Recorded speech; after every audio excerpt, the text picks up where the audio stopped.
and welcome to Eyewitness Report. I am Yomi Otaigbe.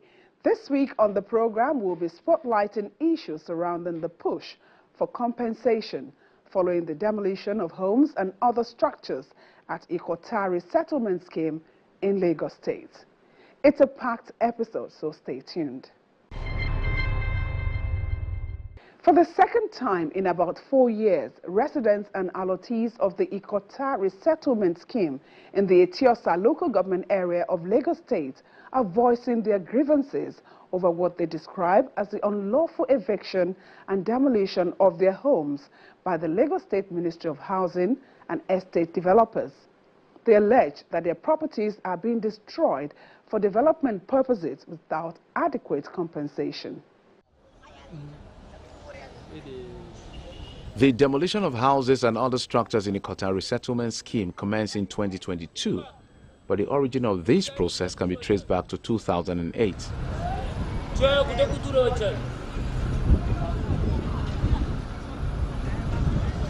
Originally built by HFP Construction and Engineering Company for military personnel, these prefabricated homes were later allocated to evictees from Morocco community in 1990 by the military government of Lagos State.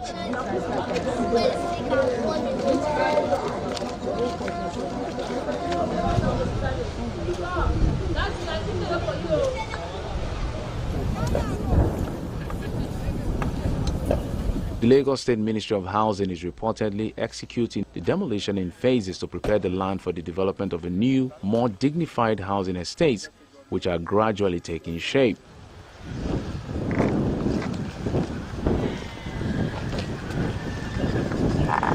line and that line, that other one. Check it. That line. Oh yeah, we're building A 2022 report captured the reactions of angry allottees and residents during the initial demolition exercise.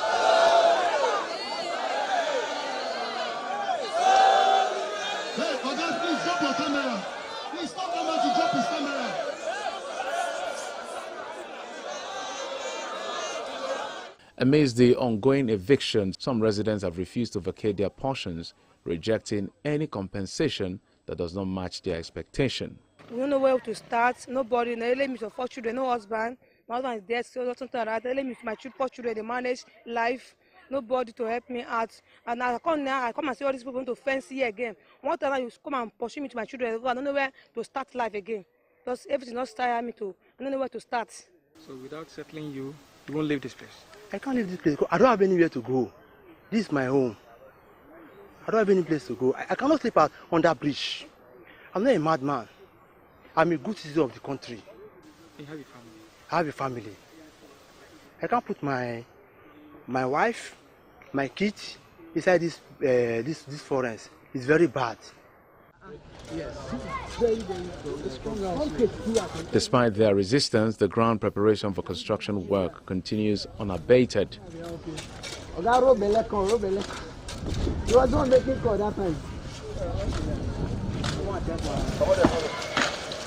When Channels Television first visited, workers were erecting a perimeter fence to delineate the area designated for a phase of the new housing estate.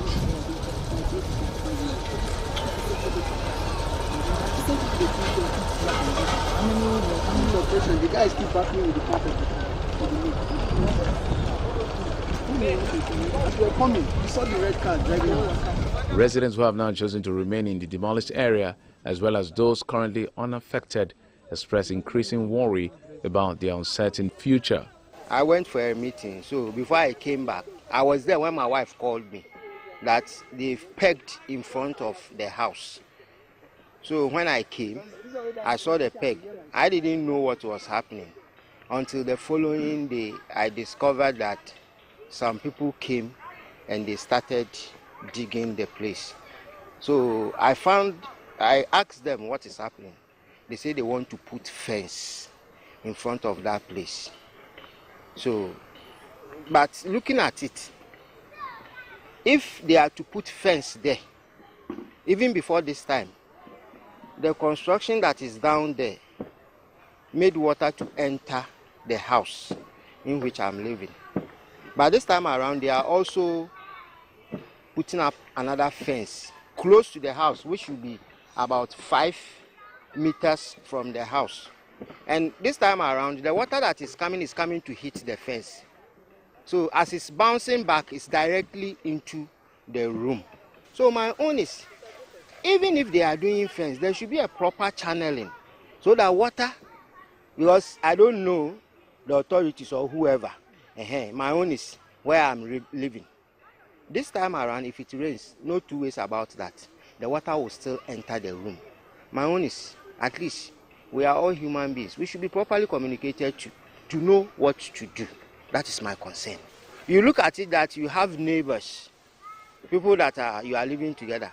Already with this fencing now, they will be inside the fence. And I'm going to be, if we are counting the remaining houses, I'm going to be one of the first that is close to the fence. And anything can happen. Since you are the only person close to the fence, you become vulnerable to whatever. If somebody comes in, the next person that you will call is not there. Like my father is a retired military officer who had served this country for over 30 years. Now it will be very bad and unfair for someone coming from outside to threaten him to move out of his own house, his property, what he worked for and what he bought. It's really, really very, very unfair. Presently, he's over 75 years old. He would have been here, but due to his age, he's not here. And I'm his daughter speaking on his behalf and calling on the country, the president, whosoever that can speak and come out for us to come out for justice and ensure that the right thing is done. If really they would settle, there will be need for settlement, they should settle each and every one of us properly so that they can at least get something for themselves and get a better place to stay. Some of the original allottees have since passed away, with their homes now occupied by family members, rented out or sold. So like this one now even shows that that's 501 has been sold. Has been sold. Before now. My friend bought this house and he even sold it. He has sold it to another person again.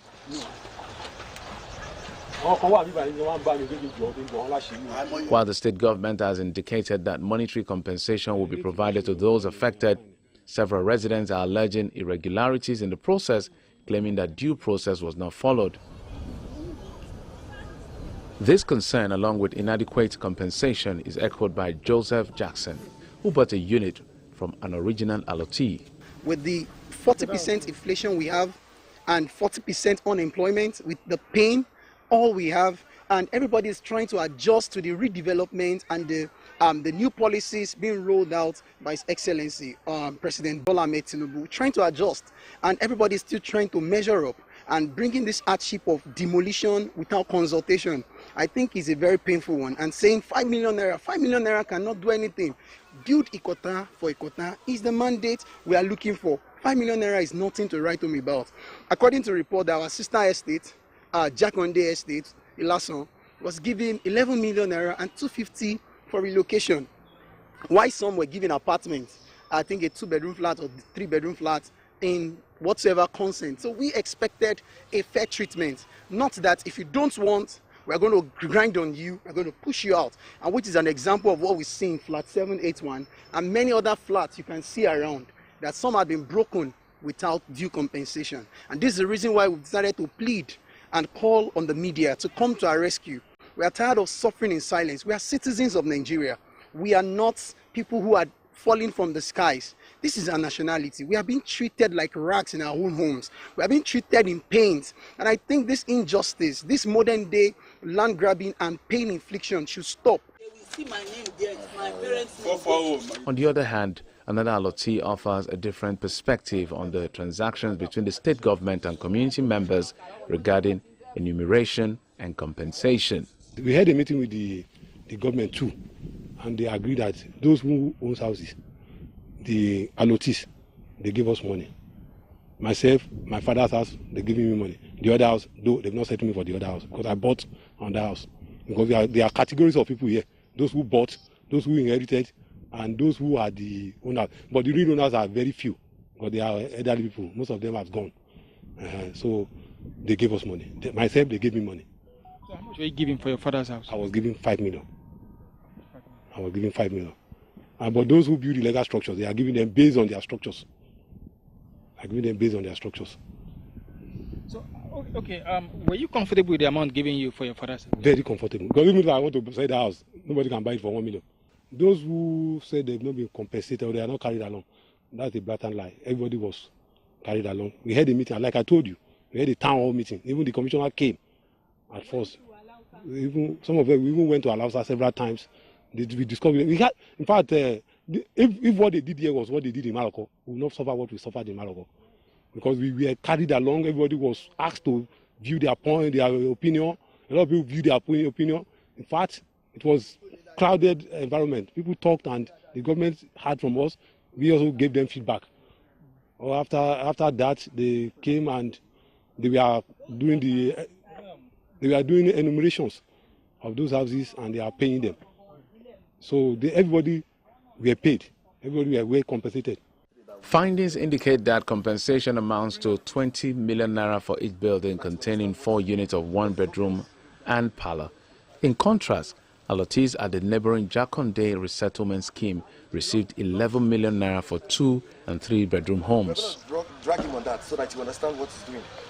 The demolition and compensation processes are being carried out in phases, with reports indicating that over 250 allottees have received compensation for their affected units. However, more than 700 allottees still residing in their homes appear to be in fear of sudden eviction. This reality is starkly evident for Mr. and Mrs. Odimuku, who have lived in the scheme since its inception. Government bring us here, and somebody that have money want to put us in problem. As we are here now, you see my husband is old. Is the money when he's working, the pension money small, we take it and build house for Morocco. And now he can't do anything as you see us. You see how we sit down there, they look. And we don't have rest of mind. We can't sleep 5 minutes for a house. They have started, we go and meet them. They say they must do what they want to do. Nobody will stop them. That's why, as you see me here, we just sit down. Like this thing started this week again. Now, they want to fence there. And when they fence, you see, what are they used to take drivers now? When they build that place, the fence now, nowhere water we move again. The water will come here. All these places we will move now. And I don't even know where we move. How much are they renting house now? How much we have, and we are not working. 5 million is too small for us. If they come and tell us, see what they will give us a reasonable amount that what this place where we are staying, we can find somewhere to park. But now they're just forcing us to do anything. Yes, not let them give us apartment now. Even here we are staying now, this land is big. As they are building that side, they can take one side and build houses for us. Okay, let you people park, go here. Park, go here. If it's 20 flats, 20 people will go there, then can break that side, build another one. The people will go there, then build another one. Anybody who wants money can collect money, then compensate the person. They go negotiate with the people. We are the landlord here, but we don't know what is happening. Or let's CDA people. CDA people is the people they employ to come and take care of the assets. And they are not doing, they are bargaining with the CDA here, doing what they are doing us. They are not living here. The CDA people, they are not living here. I don't know how they manage to bargain with them. Attempts to obtain clarification from the Lagos State Ministry of Housing regarding the recent developments have been unsuccessful. Prior to filing this report, the Commissioner was reportedly unavailable for any comment. Now let's shift our focus to traders at the Kacha waterfront market, along with communities bordering Niger and Kogi states, have faced a wave of mourning following a series of tragic boat accidents on the major rivers traversing both states. Having closely monitored these incidents, let's now explore the recent efforts made by the authorities to enhance safety awareness among water transport operators and travelers.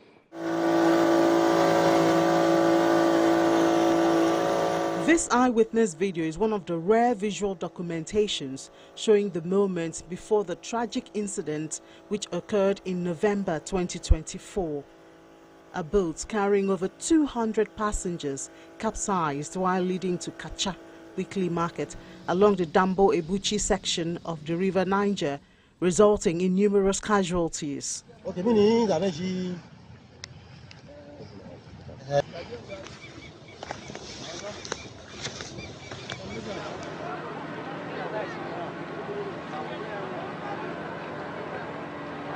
Similar incidents had previously taken place on the Muwogbajibo River in October of the same year, as well as in September 2023.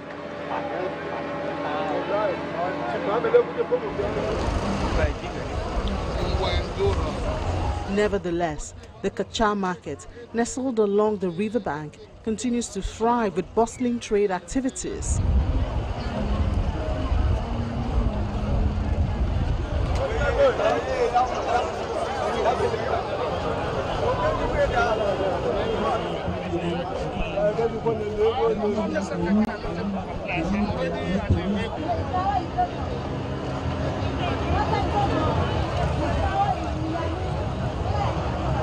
Over 70% of the goods sold here are food items sourced from neighboring communities in Kwara and Kogi state, which rely on the waterway for transport. Kacha waterfront hosts over 500 boats daily.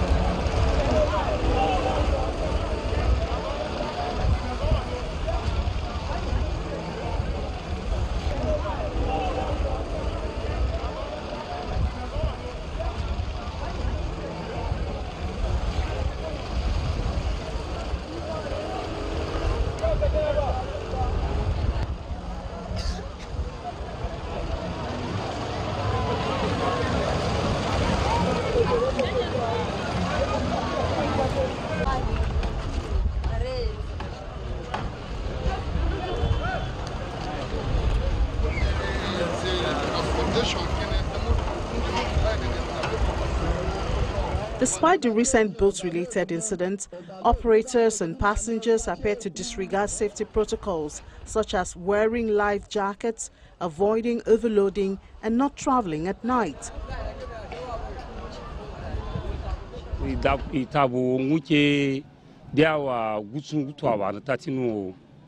navigate these waters for up to 7 hours to reach the market. The rising cost of fuel has compounded our challenges, forcing us to overload our boats. It's not that we want to. We need government assistance.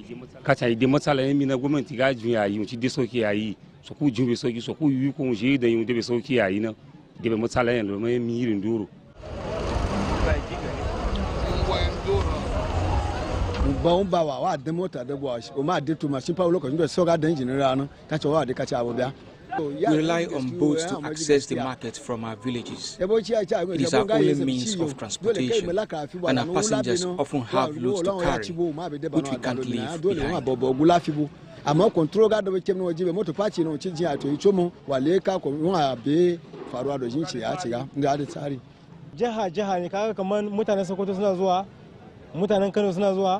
Daga Lagos, Jaba, Ilori, Akwa Ibom, Onambara. People from different parts of the country do business here. As a farmer, I face challenges with fuel and transportation costs. And if prices continue to drop, it will impact us adversely.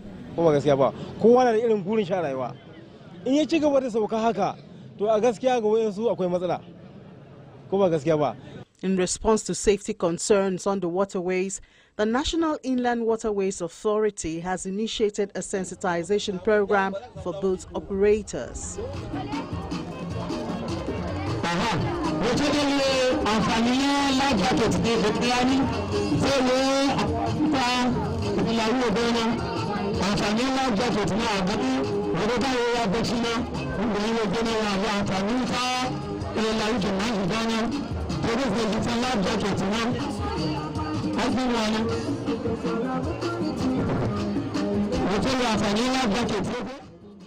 The event also marks the launch of water marshals to enforce safety regulations and deployment of a new surveillance boat to enhance security and facilitate rescue operations in case of incidents.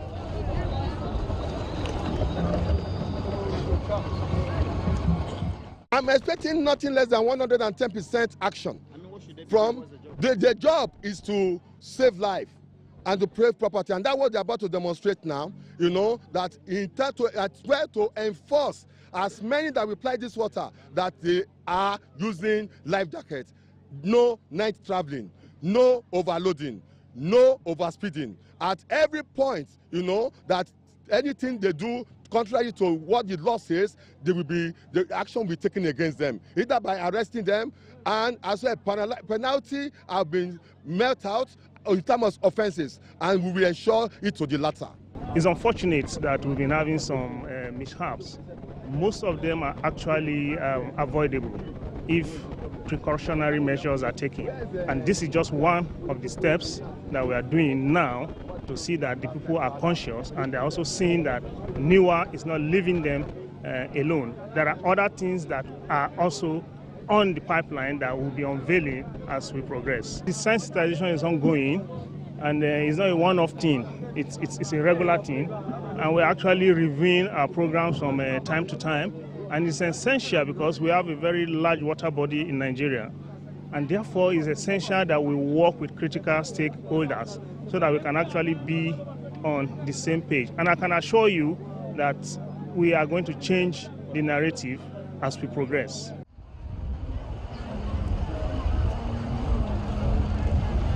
The Niger State government has recognized the need for increased investment to ensure the safety of the waterways. We have a lot of water bodies. We have a lot of even smaller villages that also have water channels. So the state is actually doing its best. Last year, the state, under the CSDA program, launched 5 water batches for 5 different communities, the waterways. Also, with the Hyperdeck and the state, we also gave another 8 boats to also help the rescue. So that, and as we said, this year we're also planning on buying water ambulances and to add to the water marshals to help, because what actually happens is the rescue is slow and then they don't like wearing life jackets. But inshallah, we're working on that with NIWA, sensitized to make sure that all these things are overcome.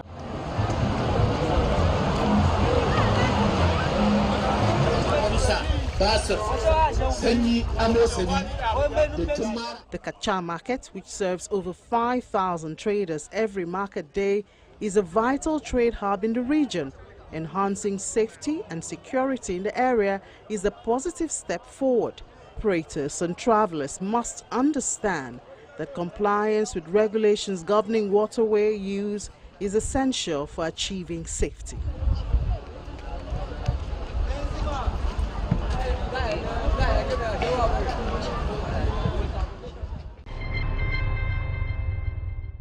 Before we close the program, let's remind you that the stories we cover are based on images and videos submitted by eyewitnesses. Your contributions could be the catalyst for change in the affected communities. So why not harness the power of mobile technology? Capture events in your neighborhood and send them to the Eyewitness portal on the Channels TV app. It's available for download on online stores. That brings us to the end of this edition of the program. We hope to see you again, same time next week. I'm Yomi Otaigbe. Bye for now.